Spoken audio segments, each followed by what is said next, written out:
فاسألوا أهل الذكر إن كنتم لا تعلمون.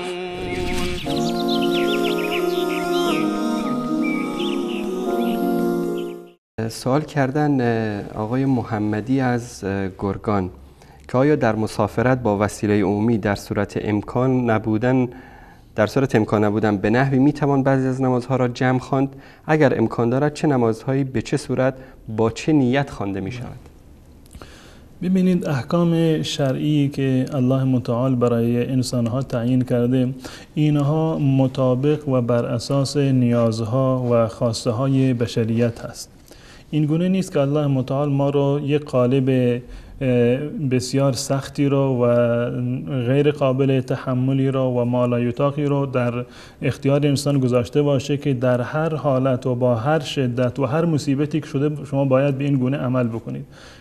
احکام شرعی قابل در واقع یعنی یک احکامی هستند که بسیار ساده هستند، قابل تغییر هستند. در حضر یک حکمی هست، در سفر یک حکمی دیگر هست، در حالت صحت یک حکمی هست، در حالت بیماری یک حکم دیگری هست، قابل تغییر هستند. من جمله این وضعیتی که انسان در حالت سفر دارد، الله متعال این وضعیت را در واقع در تشریع احکام مراعات کرده. یکی از احکامی که در سفر هست، روزه گرفتن مثلا برای انسان جایز هست که روزه نگیرد، ولو اینکه روزه فرضی باشد در ماه مبارک رمضان. نمازی که 4 رکعت هست در حضر و در اقامت انسان 4 رکعت میخواند، در سفر مجاز هست که 2 رکعت بخواند، یا اصلش هم این است که در سفر باید 2 رکعت بخواند.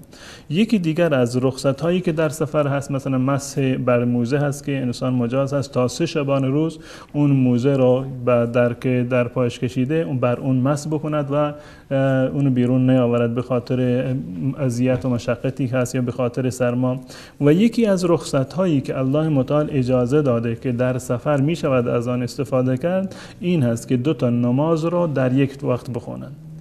و از نظر شرعی اون چیزی که ثابت هست از عملکرد رسول الله صلی الله علیه و سلم این است که نماز صبح که یک نماز جداگانه هست که قابل جمع نیست، نماز ظهر و عصر با هم جمع می شوند. یعنی انسان در حالت سفر تفاوتی نداره، چه با وسیله شخصی باشه که به سفر برود یا وسیله عمومی باشه، در هر دو صورت انسان مسلمان مجاز هست که به خاطر مصلحت خودش، به خاطر راحتی خودش، به خاطر عمل بر رخصت شرعی نماز ظهر و عصر را یک جا در یک وقت و با هم بخواند. نیازی نیست که مثلا 2 جا توقف بکند، فقط یک جا توقف بکند، یک بار وضو بگیرد، هر 2 تا نماز رو یک جا بخواند، چه در وقت نماز ظهر باشد چه در وقت نماز عصر.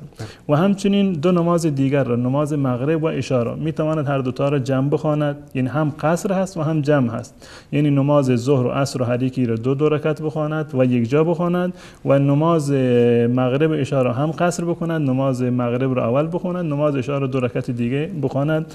تفاوتی نداره چه در وقت مغرب باشند یا در وقت عشا باشند، هر 2 صورتش جایز هست. یعنی جمع تقدیم هم جایز هست و جمع تأخیر هم جایز است. منتها در فقه احناف یک مقدار حساسیتی بیشتری رو به خرج دادن در این زمینه، خواستند که به یک گونه عمل بکنند که هم بر اصل عمل بشود و هم بر رخصت شرعی.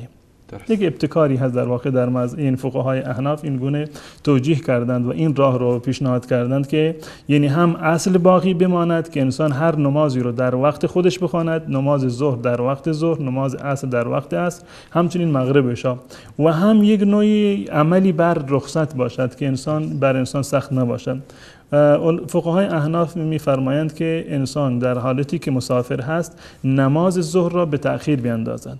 بالفرض در جایی مثلا که امروزه ساعت‌هایی هست که وقت نماز رو دقیقاً مشخص می‌کنند، یا برنامه‌هایی هست که وقت نماز دقیقاً مشخص میشه که نماز ظهر فلان ساعت و فلان دقیقه وقتش تمام میشه، از فلان دقیقه به وقت نماز عصر. فقهای احناف می‌فرمایند که انسان وقتی که در سفر هست نماز ظهر را به تأخیر بیندازد تا آخرین لحظات وقت نماز ظهر، تا قبل از پایان وقت نماز. قبل از اون به 5 دقیقه مثلا قبل از پایان وقت نماز ظهر را بخواند تا وقتی که نماز ظهر را خوانده تمام تا سلام بدهد نماز عصر خود به خود وقت شروع شده، نماز عصر را دوباره بخواند. در اینجا در واقع این فرد هم بر اصل عمل کرده که واقعیت رو ما نگاه بکنیم، نماز ظهر را در وقت ظهر خوانده و نماز عصر را در وقت نماز عصر خونده، و هم جمع کرده. از نظر ظاهری این به اصطلاح اسمش رو گذاشتن جمع سوری، از نظر صورت و ظاهرش جمع شده، هر دو تا نماز رو یک جا خونده، اول نماز ظهر بلافاصله نماز عصر رو خونده.